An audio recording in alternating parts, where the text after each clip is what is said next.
dans le prochain épisode de Demain nous appartient.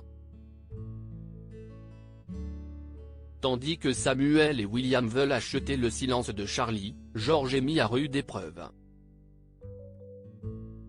Dans le même temps, la cohabitation entre Fleur et Jeanne est délicate. Attention, les paragraphes qui suivent contiennent des spoilers sur l'épisode de Demain nous appartient diffusé demain soir sur TF1. Si vous ne voulez rien savoir, ne lisez pas ce qui suit.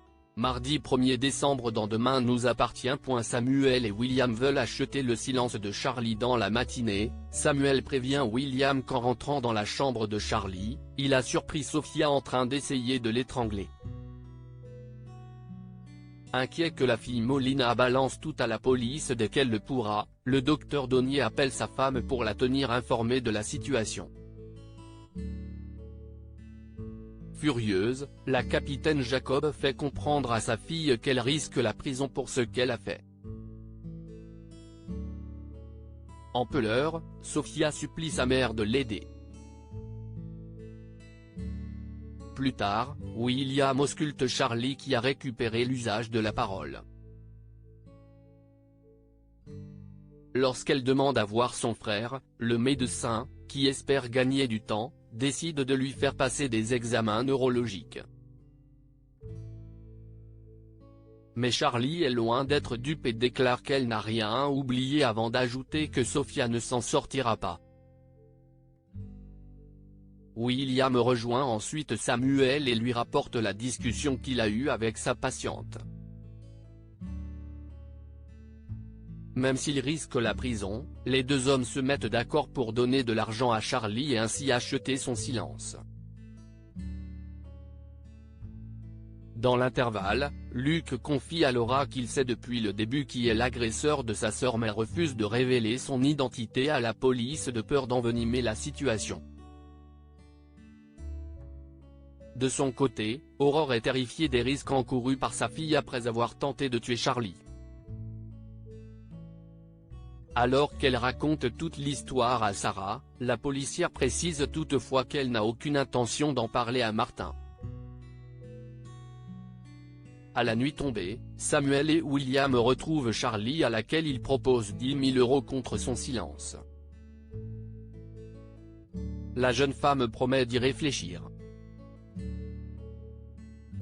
George est mis à rude épreuve après avoir avalé son petit déjeuner à toute vitesse. George se précipite au commissariat. Comme un nouveau cas de Home Jacquin a été signalé, George et Sarah acceptent de faire les premières constatations.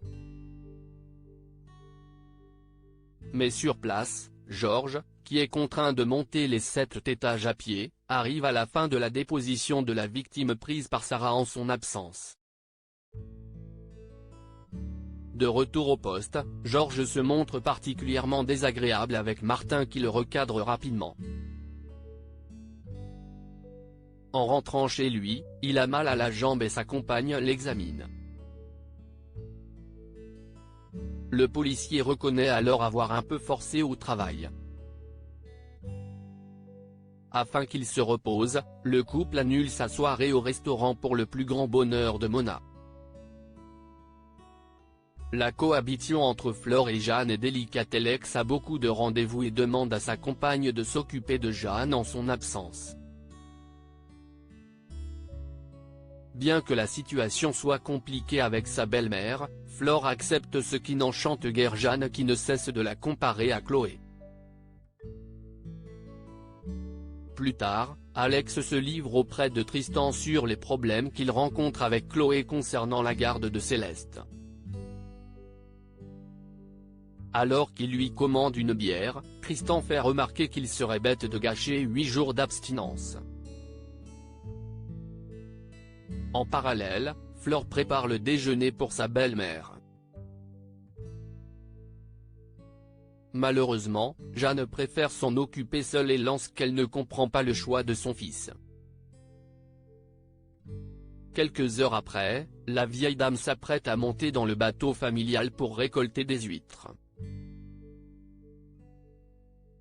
Tandis que Flore essaie de l'en empêcher, Jeanne la gifle violemment tout en indiquant que Chloé ne se serait jamais comportée ainsi. Dans la soirée, Flore rapporte l'incident à Alex.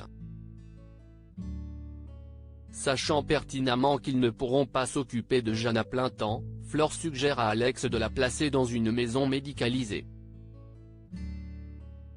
Cependant, Alex exclut catégoriquement d'abandonner sa mère dans un mouroir.